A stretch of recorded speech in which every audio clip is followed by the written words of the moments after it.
Hello, Garland Nixon here, and we're hanging out with Elijah Magnier, and we're going to talk about some things going on in the Middle East. Let's talk.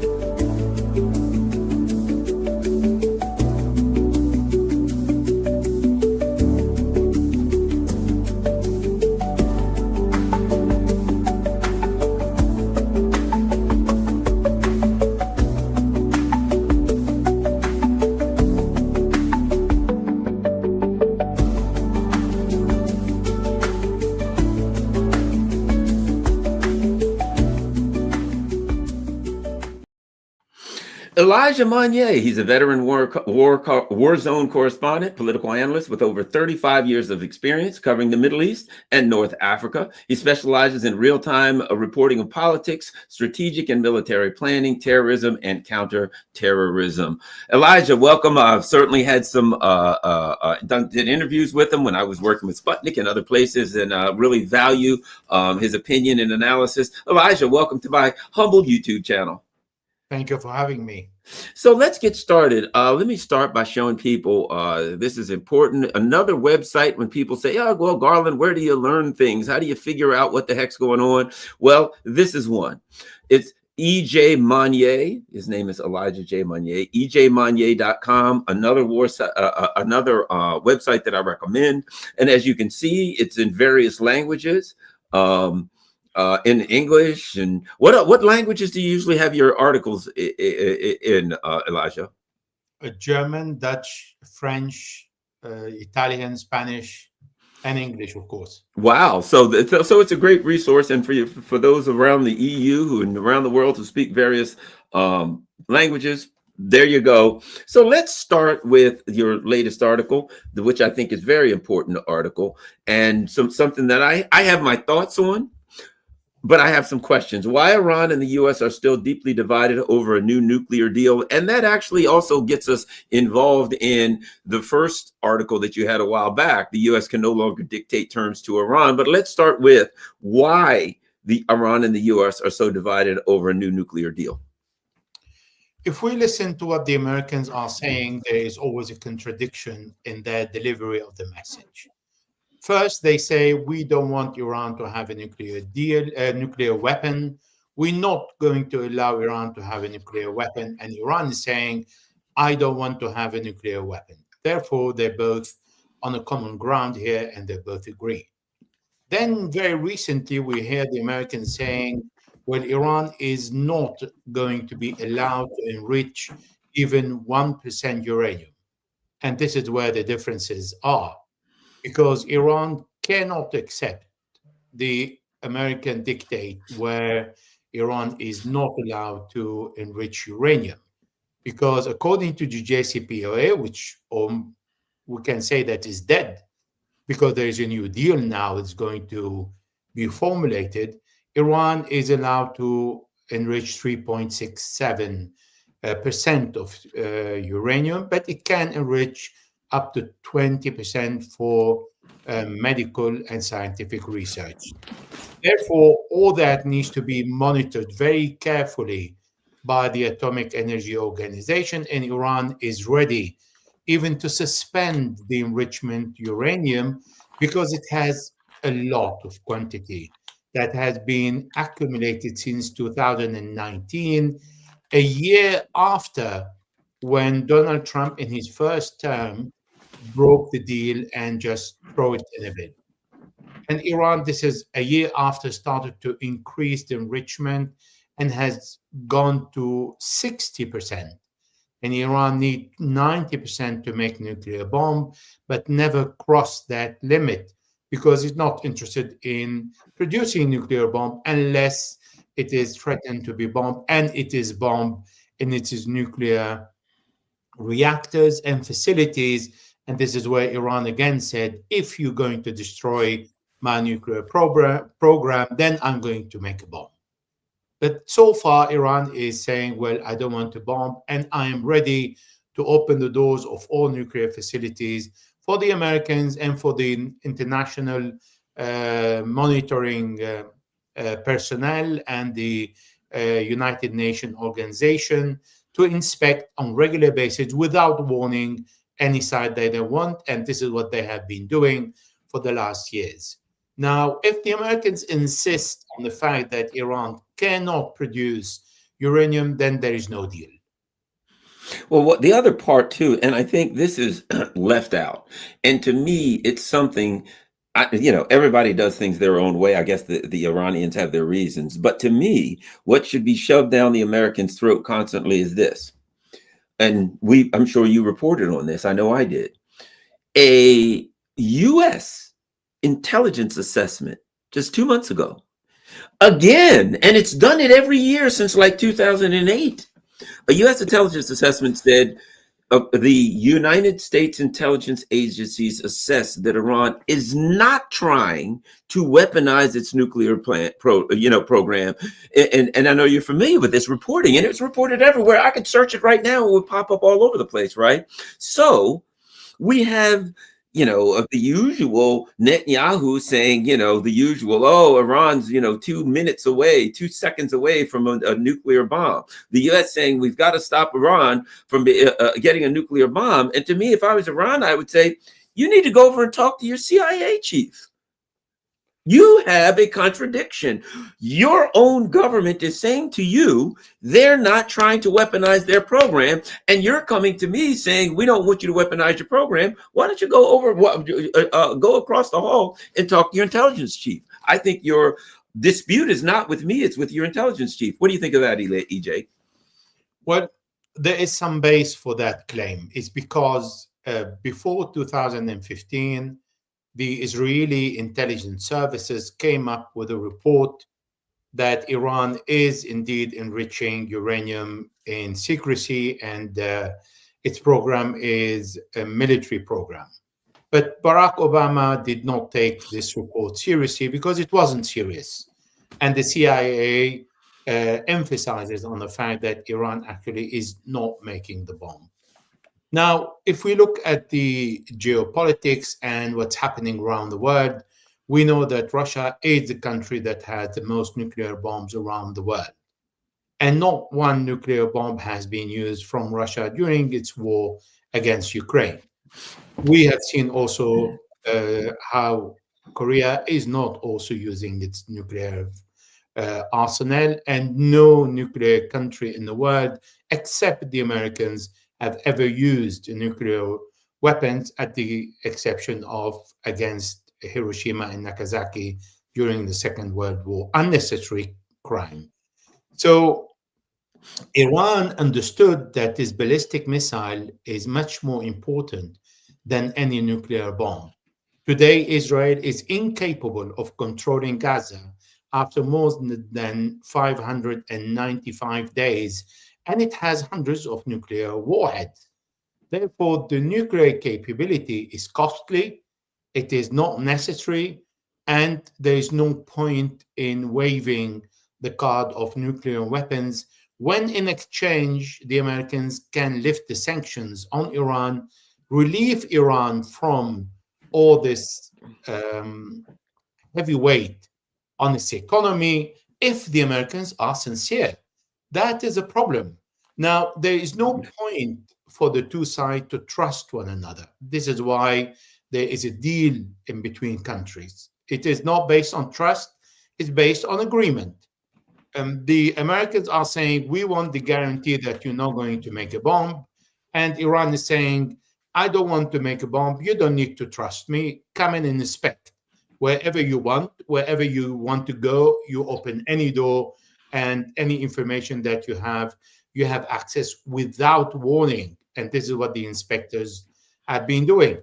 Now, to add to that, this is unacceptable. When the Israelis are saying, we want to go and bomb Iran, it is an useless pressure, because this is not how Iran works. Iran doesn't work under pressure. Donald Trump, in his first mandate, waited for a year next to the phone, thinking that the Iranians are going to call him and say, please lift the sanction, we want to talk. The Iranians will not do it, will never do it.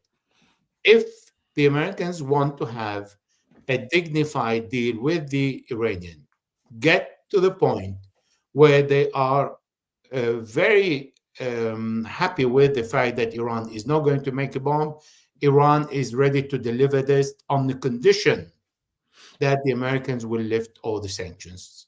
If the Americans are going to do exactly what Barack Obama said, that he signed the deal and then he gave a little bit of Iranian money back to Iran, but did not allow the central banks around the world to deal with the Iranian central bank, and he kept the sanctions, then it's not going to happen.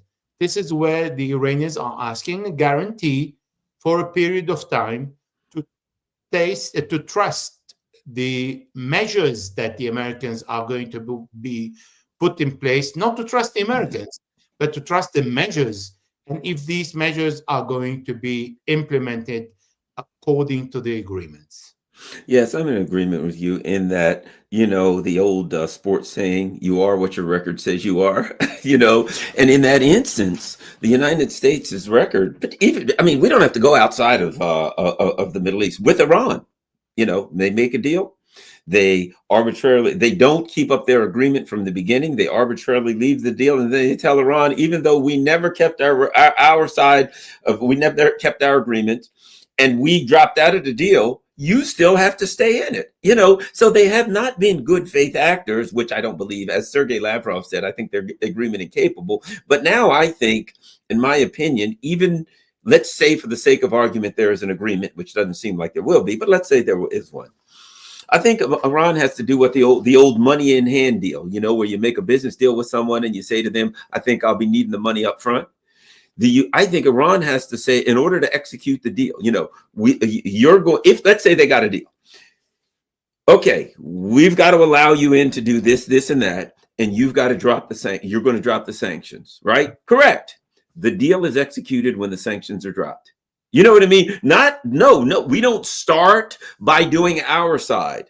As soon as you exercise your part of the deal, as soon as you execute your part, you're dropping this sanction, whatever it's agreed with, banking, whatever, at that point, the deal is executed. Before that, no one is required, neither party is required to abide by any of the agreements in the deal because you dropped out first, until you execute the deal by dropping the sanctions, which would in fact kill the deal, because the United States will never drop the sanctions. And I think we both know that. Go ahead.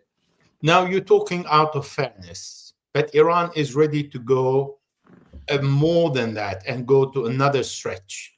Iran is saying, I'm ready to start from my side to stop. Of course, this is not revealed in the media, but the Iranians are saying to the American delegation, because now they are going on with technical issues.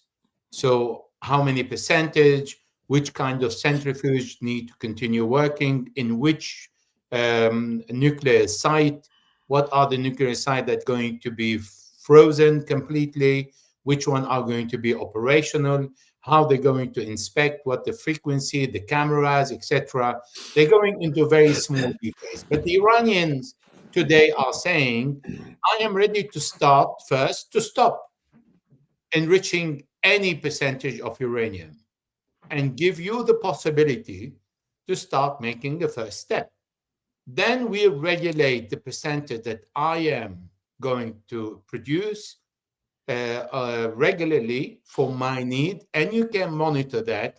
And we agree on a percentage that Iran will not exceed to a certain limit of years. Because remember, there's a point that people do not take into consideration. The JCPOA ends in October 2025. And after October 25, Iran has the right, according to the American deal during Barack Obama, to even go to produce nuclear weapons that Iran doesn't want to produce. So there will be no limitation on what Iran can do. And that agreement is on the desk of the United Nations. Now, the Americans want a new deal, and Iran is ready for this new deal, but is also ready for no deal if there are no guarantees. So what you were saying is logical, is fair, that we start both of us because there is no trust. But Iran saying, no, I'm ready to start first once we agree on all the points that we are going both to implement. And not only that, Iran said, do you want to invest in my country with trillions of dollars? I'm going to give you the priority for the Americans, because the Europeans choose to stay on the side and do nothing. The last time the Europeans said something was when Josep Borrell was at the European Union, and his last word to the U.S. Secretary of State, Anthony, what's his name? I forgot. Blinken. When he said, well, Iranian requests are fair and acceptable. And this is when Blinken said, well, no, we don't agree. And that was the end of the EU role. And after that, they've started saying exactly what you just mentioned. Oh, we don't accept Iran to violate the JCPOA, that no one on the Western side is respecting it. So that is what's really, it's a bit funny about this story when they accuse Iran every time Iran goes outside the JCPOA, because this is what it says in Article 31 in the deal, that Iran has a right to no longer abide by the terms if the other side do not respect it. And Iran is actually implementing the deal article per article and going on its own without the deal, according to the article of the deal. But it started doing that only 1 year after the Americans and the Europeans pulled out of the deal. I think what we're looking at here, in the macro, in the grand scheme, is the collapse of the rules-based international order. The rules-based international order, the way I put them is this: the world is a hierarchy, but the United States empire is above the hierarchy. The United States, there's, according to the rules-based international order, the world's a hierarchy. The U.S.'s allies are at a certain level, and then it's, there are other countries and its adversaries at the bottom. The U.S. is not part of the hierarchy. It determines the hierarchy. It's like a deity above the hierarchy, and it can come in and make rules when it chooses, but it doesn't have to go by any of its, because it's the deity above the hierarchy. Doesn't have to go by the rules, makes the rules, changes the rules, whatever, which is fine if you have the ability to enforce that. And the problem is the United States no longer has the economic, diplomatic, never had the moral, nor the military means to enforce that. And when you try to create an order where you completely dominate the order, if you don't have the means to discipline those who push back against the order, that order crumbles in a hurry. And I think what we're looking at is the U.S. still try. I mean, I do want to ask you a little bit about Ukraine, because I think it's apparent that that's part of it. But the U.S. is saying to Iran, you have to do this. And let me add one other part. And we all know that it's like this: we don't want you to enrich uranium. And Iran says, okay, and you got to get rid of the missiles. And by the way, you can't support your allies anymore. We know that's the ultimate foundation that they want, but they can't get. But slowly they're creeping there. But what do you think about my argument that what we're looking at is the unraveling of the rules-based international order, or the U.S. being a deity, in effect, over that administers a hierarchy in the world? Well, before Donald Trump, that was the case. Today, we see with Donald Trump, completely different scenario. So next month, the Europeans will have to suffer 50% taxes on any goods or merchandise that will send to the US, which means that the Americans are saying, me and nobody else. And the Americans are saying, I don't have allies. I have business partners who wants to make a deal with me, who wants to enrich America and show that I brought a lot of money to America, is on my side, and I'm going to support. And that's it. What America is no longer in need of using the military power, is using sanctions and the weakness of the rest of the world to stand to America, and the lack of total readiness of the global South to be independent from the American markets and the dollar. This is not happening yet. And because it's not happening, this is where the Americans can still dictate their terms. This is why Donald Trump is taking advantage and taking country by country or continent by continent. He's taking the European continent, he's taking Russia, China, and the Middle East. He went to the Middle East, he got what he wanted, and now he had a deal with China, and now he's directed toward Europe. And he wants now to start with his, was supposed to be allies. Therefore, the Europeans today are impoverished. They understand that they don't have an ally in the United States. Donald Trump is not really interested in what Joe Biden's legacy was about, to bring Europeans together under the US umbrella. Trump is interested in the money of Europe, but Europe don't have any money because Europeans have lost and invested their money in Ukraine and on useless war and shooting themselves in the foot by giving up on the Russian energy and buying it 3 to 4 times more expensive, and allowing the Americans to attract all the European industry. So Europe is today full of taxes and no money. People don't know what to do. Those who have a bit of saving, they don't know if they invest in the state market, and the state market is completely frozen. They can't keep the money because it's devaluated. Everything is more expensive. They can't invest in the stock market because it's going crazy. And the destiny of Europe today is secure because Europe as a continent doesn't have any more African countries or Latin American countries to steal and rob as they have done in the past decades. So this is where we are at. The Americans today, they sit on top of the world saying, I am here, the one who the country doesn't want to deal with me and give me money and lower the taxes, I'm going to punish and sanction. This is the language that the Americans are using, and it's effective because the Europeans, although they see how damaging is the American policy toward Europe is, are not reacting. They still abide by the US standards and sanctions because they are afraid to be sanctioned and they are afraid of losing the important European market because they already taken an hostile position toward Russia and a little bit toward China. They're not very enthusiastic to run toward China because China is a strong competitor and will destroy the European market. The Chinese products are superior. They have all kinds of levels.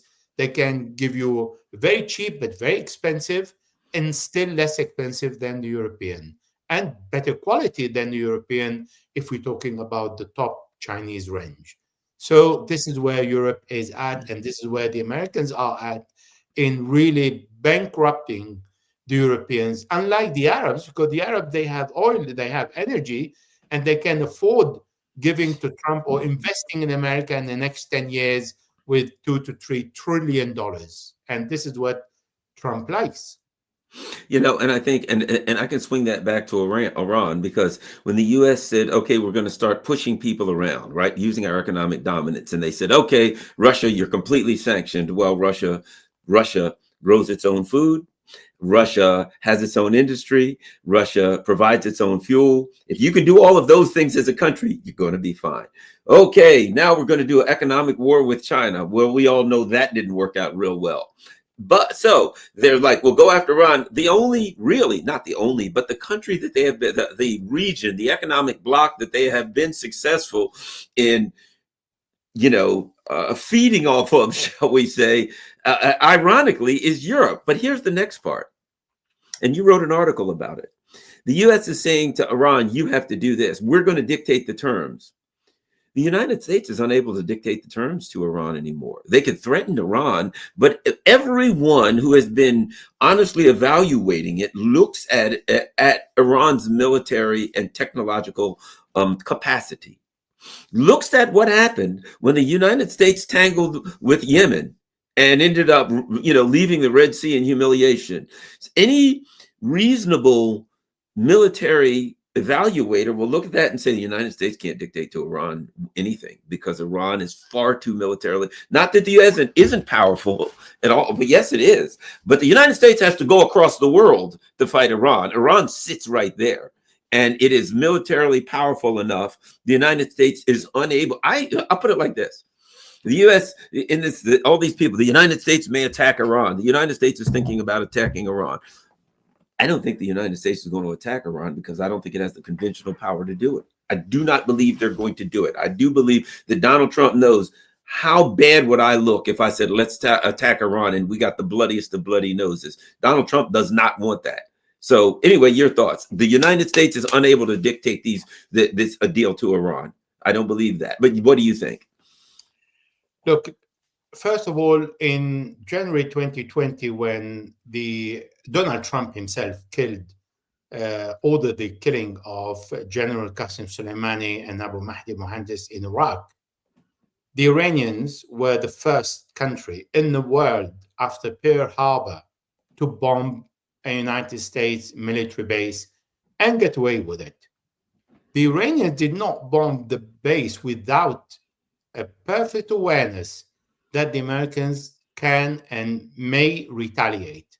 Therefore, they were ready for a war. And being ready for a war, it means Iran can absorb the first hit. And the Americans are much more powerful than the Iranians. But the Iranians they can absorb the hit. And they can take the first and the second and the third and the 10th wave of hits. What the Americans cannot do is they cannot afford of having dozens of military bases sitting duck around Iran within the reach of the Iranian missile. And here I give another point. When the Israelis bombed the Iranian consulate in Damascus, the Iranian sent a message to Israel by using a mixture of cruise missile, of drones, of liquid fueled missile, and solid fuel missiles.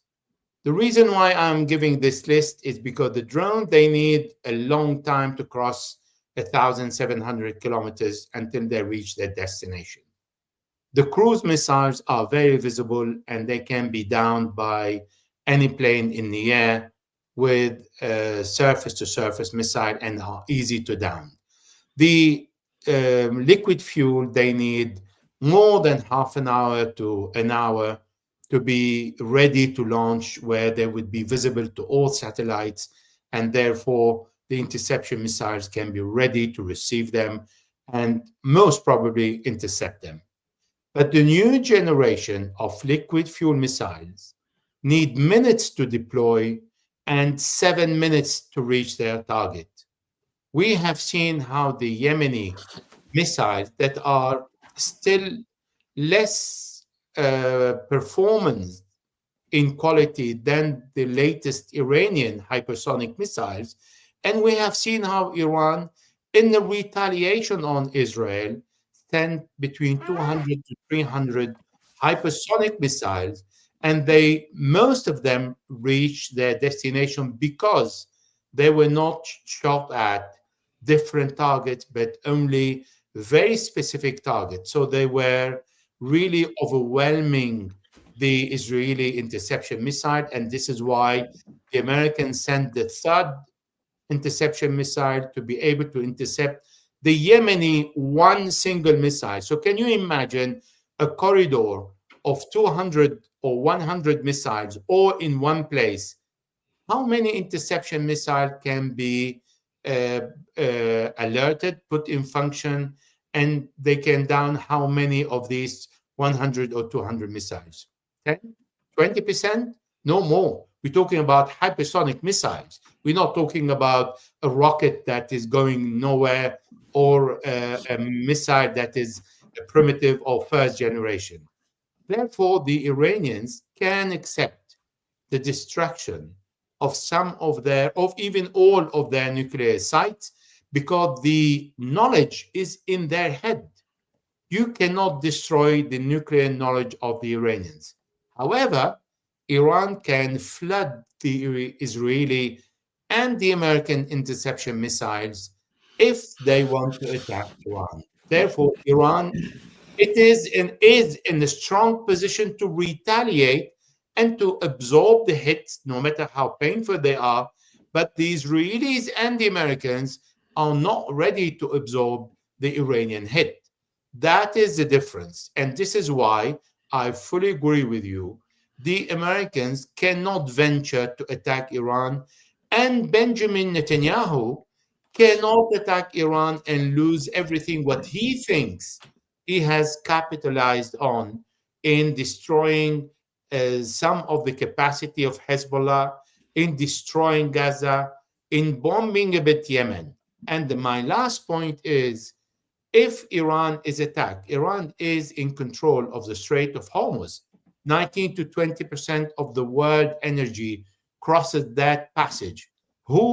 Which country in the world, particularly in the West, is capable of paying the barrel of oil $300 to $500 a barrel in case Iran blocks that economical vital passage? And on top of that, Ansarullah in Yemen, add to that the Red Sea that also is under the control of the Iranian allies. Therefore, it is highly improbable for the Americans or the Israelis to attack Iran. Yeah, I certainly agree with you that the economic and here's now I will add this.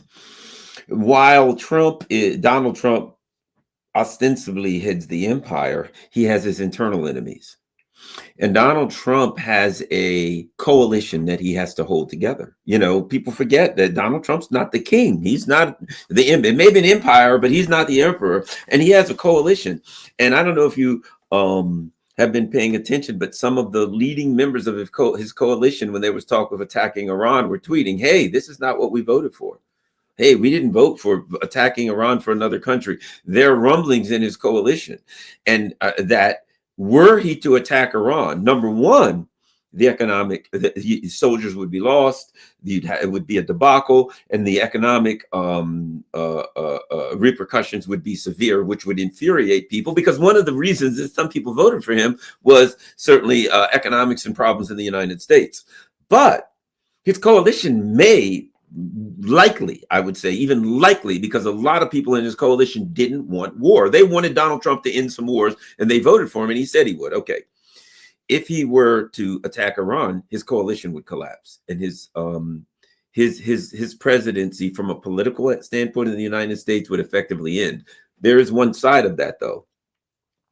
His enemies in the United States would like to see his coalition collapse, because the MAGA coalition is probably the strongest and the only really healthy political coalition. I'm not saying I'm part of it. I'm just saying for U.S. politics, the MAGA coalition that supports Donald Trump is probably probably about it. They're the strongest political coalition right now.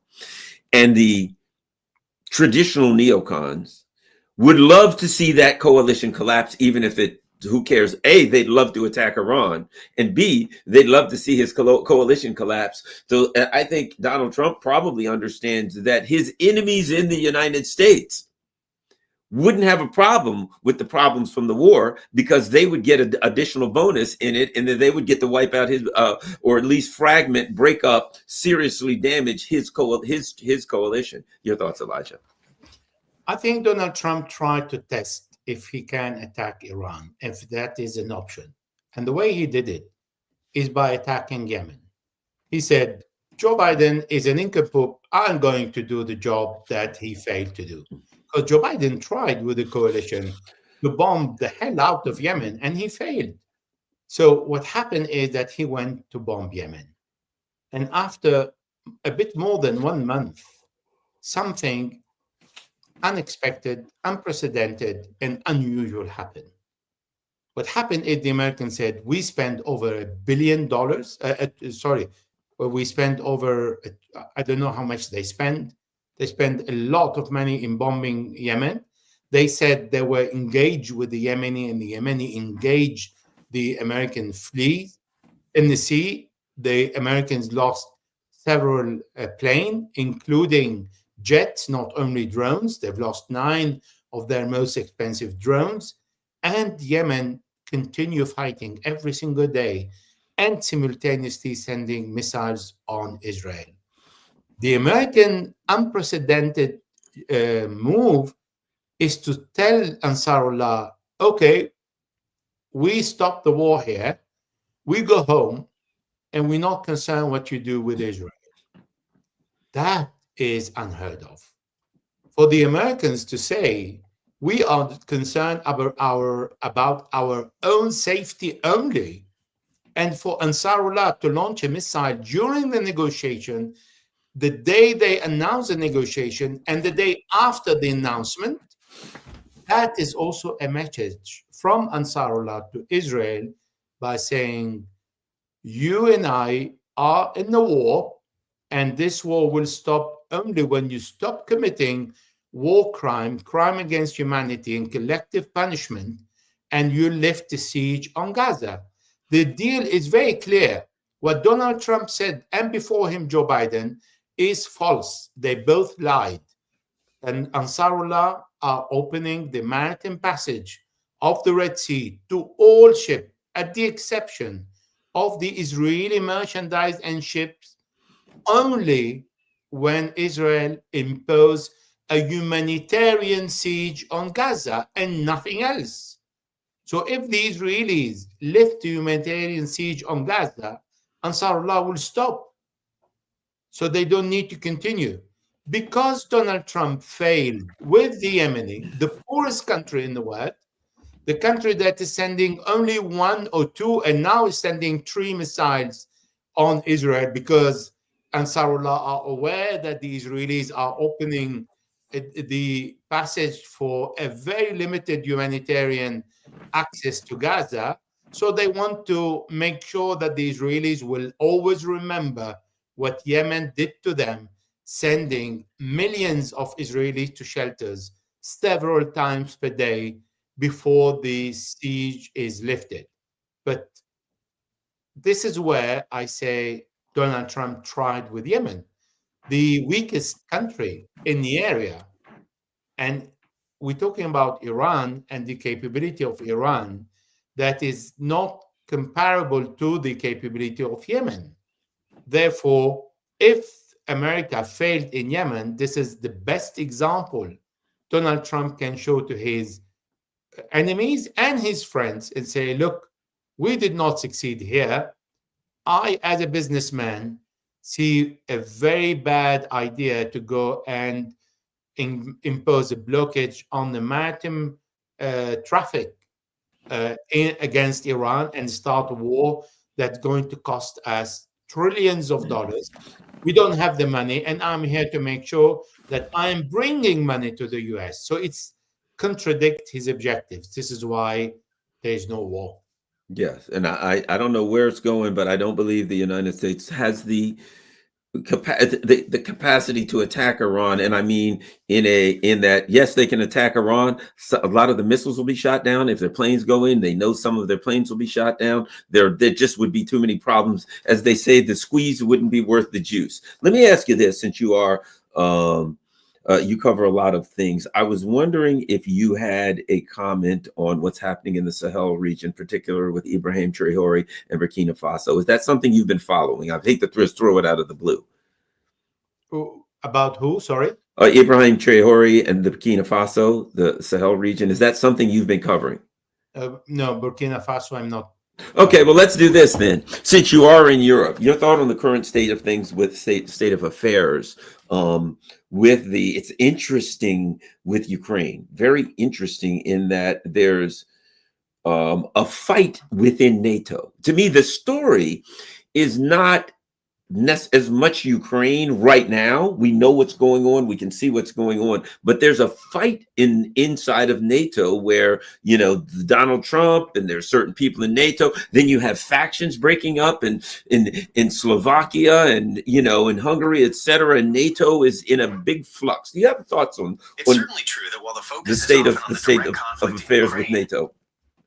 So what's happening today between NATO, Russia, and Ukraine is very critical for the Ukrainians because Ukraine was holding back the deal with America and the mineral deal. They've signed the deal. Once they've signed the deal, the Russians are very clever. They said, okay, the Americans got what they wanted. Now there is no hurry. And Ukraine has lost the last card with the American, that was the mineral. Now we can dictate our terms. And the terms that the Russians are saying, because when we talk about Russia and Ukraine and America, NATO is in between whatever the Americans want, because the Americans establish a NATO headquarters in Ramstein, Germany, where 50 countries are together planning and executing and conducting the war against Russia. This is no longer happening in the same rhythm because the Americans want to end the war. Now, the Americans got their deal with the minerals. They're no longer interested in this war, and they would like to see it stopping. And the Russians are saying, we start from where we ended in Istanbul. And in Istanbul, in April 2022, the Ukrainians signed the deal and agreed on all the terms. And this is when Boris Johnson, the UK Prime Minister then, went to Kiev and said to Vladimir Zelensky, don't sign. So Russia wants to start from there, where there are terms on Ukraine that Ukraine accepted that today is not ready to accept. Because Europe said to Ukraine, don't accept to stop the war, otherwise you will have to see a deal with a document that is state you're surrendering terms. Now, surrendering terms means a lot in Europe because it means Europe has invested more than $100 billion in Ukraine in a war that is lost the day that the Americans saying, I pull out. So where are your principles? Well, your principles are out of the window the day you close your eyes on what's happening in Gaza. And this is where your double standard and hypocrisy was very much revealed. And now they're waking up only in the last 2-3 days. In 594 days, they were completely asleep. And now they're waking up because they're dealing with Ukraine and because they want to say, we are applying the same terms today and the same values with Gaza and with Ukraine at the same time, which is not true. But the problem is what kind of discourse they're going to address their population.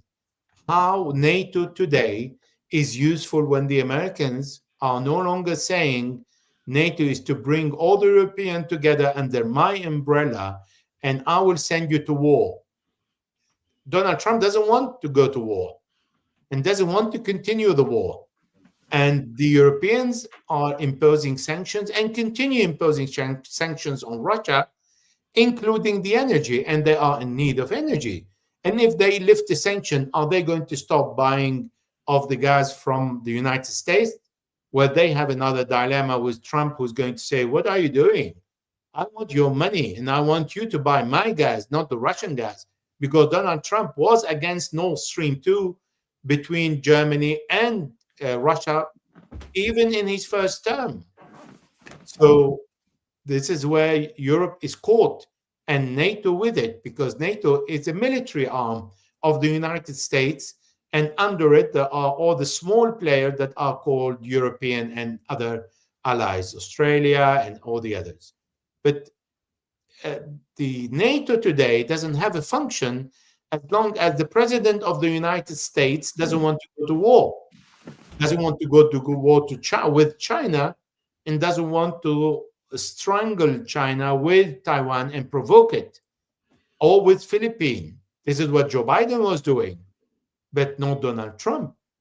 He doesn't want that. He can say, I want to impose taxes, and everybody is negotiating with the United States because there's a huge market and because sanctions are painful for everybody. So this is where we are at. You cannot talk about the role of NATO unless the United States want to go to war and has appetite for war. There are no appetite for war today because the war is economic war, but not a military one. And this is where the role of NATO is crippled these days. There are two things. Again, there's the internal and the external. So there's the discussion of NATO as in the context of its military capabilities, which are greatly diminished. They've sent most of their military equipment to Ukraine, where it's been destroyed. Their military, wherewithal in that, what do they have? Their soldiers, their et cetera. But the other part of it is this. When I look at the precarious, as an example, the precarious political position of Keir Starmer, the recent election, and the MPs now, apparently there are many reports that you have MPs in the UK that are coming to Keir Starmer saying, you're paying, all of your attention is on Ukraine, is on foreign policy. We have problems here. We just got humiliated in an election. The other part of it is the internal political problems in that these, I'll use this word, I don't believe it's centrist, the Macrons, the Mertz, the Starmers. On the surface, they act as though they have great political power, but below the surface politically, they're in great trouble, and they're fighting in fear of the next election, that they could all be wiped out and replaced by a very, very different say not so pro-EU entities and political parties, anti-EU, anti-European project, anti-NATO parties. So your thoughts on that internal, the Starmers and the Macrons and the Merits, they stand tall, we're in charge, we're standing against Russia, we're doing this. But internally, they've got big problems politically. Europe showed its lack of power in the war in Ukraine and also in other places in the Middle East and Africa. France has lost Africa. There is no longer space for the French hegemony or power or soft power in Africa and also in the Middle East. The only interlocutor for Middle Eastern and African and Latin American today is either the Southwest, the South, that is the global South that is talking, or with the United States of America. Europe has lost its place. The continent is over. The power of the continent is over because the continent allowed itself to be under the US hegemony and dominance. And this is where people are saying, well, I would talk to your master. Why do I talk to the servants? And this is how the look of the world is toward the Europeans. The Russians are talking to the Americans. They're not talking to the Europeans. And they're saying to the Americans, well, you can bring a few European leaders with you if you want to for the deal, for the peace deal, if we are going to sign a peace deal.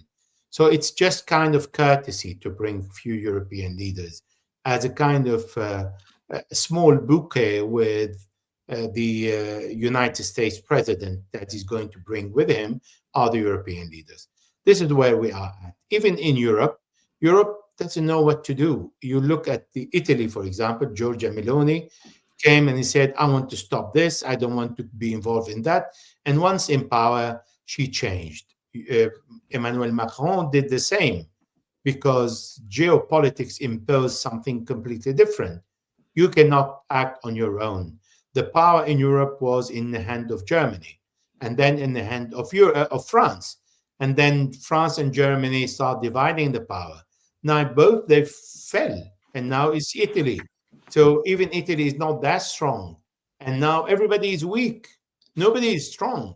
So this is where I say, yes, they are afraid and they want to be re-elected because 90% of the work of every leader is how to be re-elected in the second term and 10% for the rest of the world.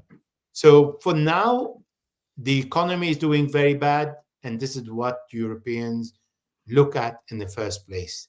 They know very little about international politics. They know very little about domestic politics. They know only about taxes, social security, medical security, and their safety in the country. And all the rest is totally irrelevant. For that, we see the power of these leaders who come out on international stage, and they don't have anymore the power of the people representing them at the assembly. You mentioned Emmanuel Macron, he doesn't have the majority, and anything that he wants to do, he called for a new assembly election. And he did that because he failed to have the majority. And again, he failed to have the second majority. And he lost the trust of the prime minister. And he needed to appoint another one. So we see this reshuffle in Europe, but it's all happening domestically and has very little influence on the international stage. Yes, and lastly, I'll say the there's a desperation, particularly amongst Macron, Merz, and the ruling elite in Germany, France, and the UK. I'll get your thoughts on this. They've invested their entire political life in Ukraine, and this is where I think they're in deep trouble. They made this argument. Well, if the Russians win in Ukraine, they're going to cross the border into Poland, and they'll keep going. They won't stop till they get to the English Channel. The old thing. The Russian hordes are coming, and they're going to kill us all. And now, as Trump says, look, let's have a discussion, and the Russians sit down, and they don't say, no, we want to attack the rest of Europe. They say, we'll give you what we want in writing. We'll take what you have in writing. We are willing to negotiate, right? They've said to their people, you have to sacrifice your economic future, the future of your children, you're suffering now, but you have to suffer, because if you don't, the Russians are going to get us all. Even though this conflict isn't over, the reality that the Russians now, the argument, they were just crazy people, that the Russians are saying, we'll sit down at the negotiating table and we will negotiate. We may not get an end, but the fact that it's getting clear the Russians don't have a plan to spill over into Poland and keep going, that reality, as it gets starkly clear, I think is very dangerous to these leaders, because they've told their population you have to suffer to prevent something that their population is now learning is not likely to happen. Well, it's a bit more sophisticated than that, okay, if I may. So certainly. In the first month, because I cover the European Union in Brussels and NATO headquarters in Brussels, so I am in contact with the world leaders and their representative and the diplomats that come with them.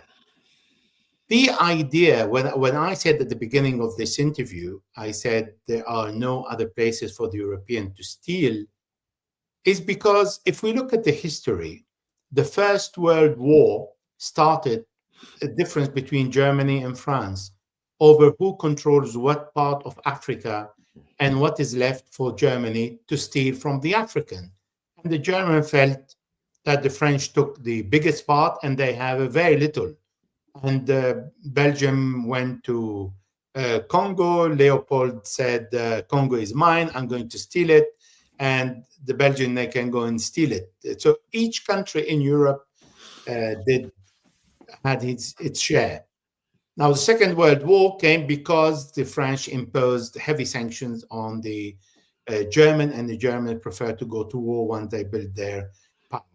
However, in Russia, the story is not really different. At the beginning, the European leaders used to say in their small corridors in Brussels what the Americans told them. In a few months, Russia is going to be on the ground. We're going to divide it in more than 120, 124 small mini states, and we are all going to have a share because it is full of minerals and natural resources. They have everything in Russia. And this is the last continent for us to steal. So we have to be all together because we need all to have a share. Those who stay out will not have their share of Russia. And this is when the famous word of the European Commission President Ursula von der Leyen saying the Russian economy is in tatter. It's because that was her wishful thinking. And in fact, this didn't happen in the way the Americans promised the Europeans, and the Europeans believed that this is actually what's going to happen. And because Russia held the ground and has so many resources, with the central bank being very clever in managing the local currency and the migration of capitals, and because Russia has natural resources and managed to sell gas and oil, and said, okay, European, you don't want gas, I'm going to sell it to China and to India. And the stupid European used to buy the Russian gas from India 3 times more expensive because they were waiting for the biggest part, for the biggest share. They're going to divide Russia. This is what didn't happen. This is why the Europeans went to war. This is why the Europeans invested everything, because when they win, nobody's going to ask them how much they spend and what kind of policy they have adopted. It's when they lose, this is where they are going to be accountable for their decisions.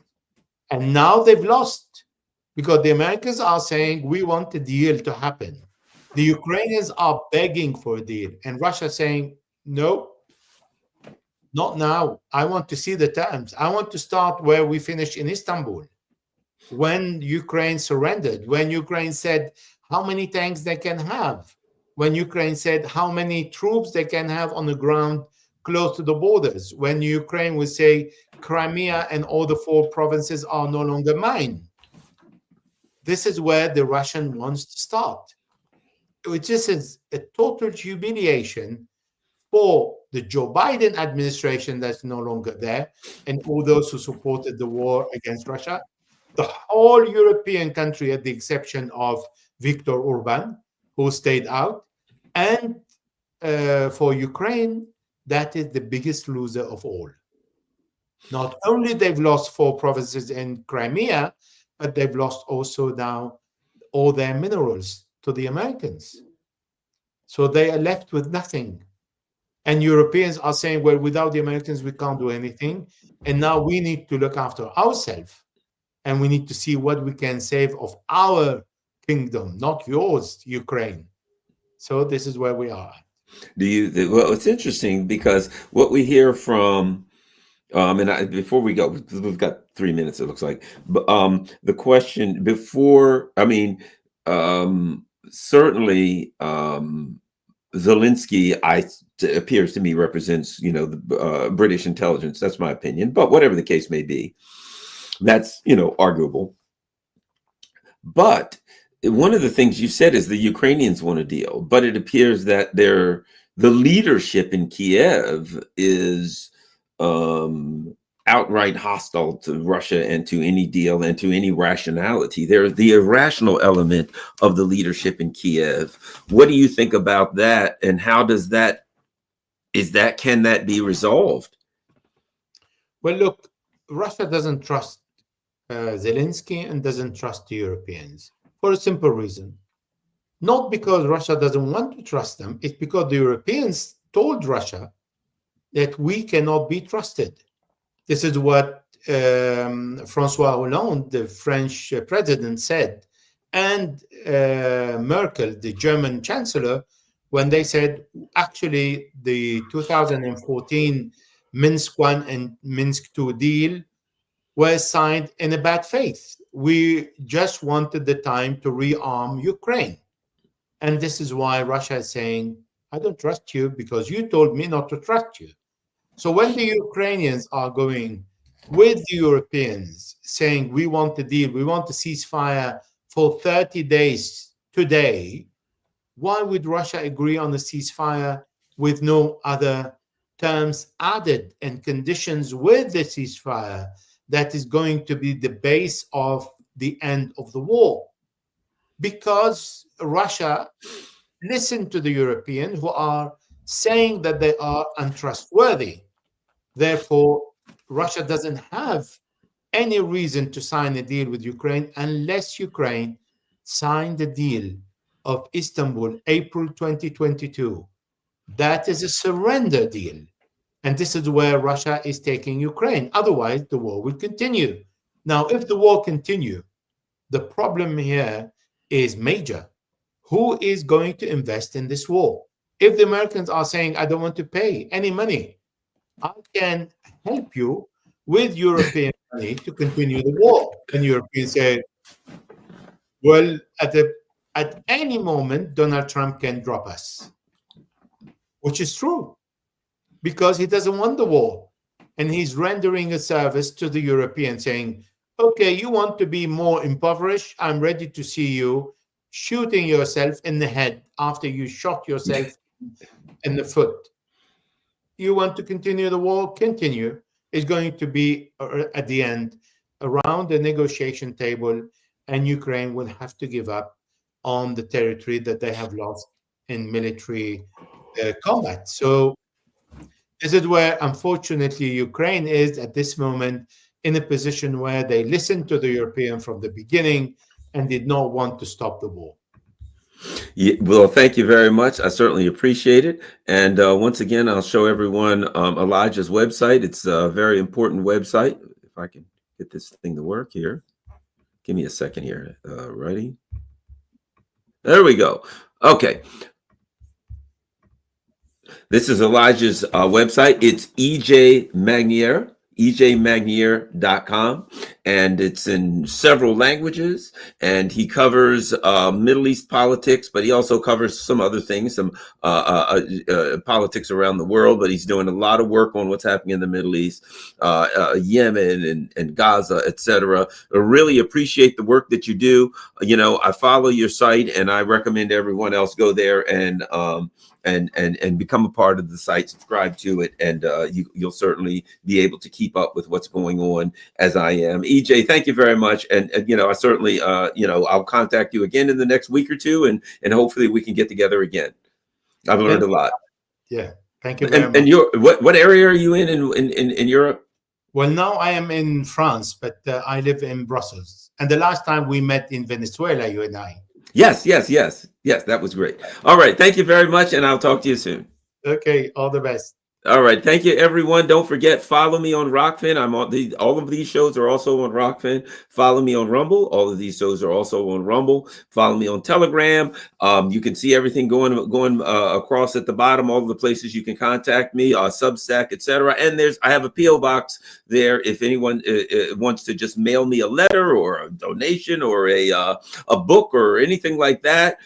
Feel free. I do answer the letters, and I appreciate hearing from people. Elijah, thank you very much, and we look forward to talking to you again. So we're out.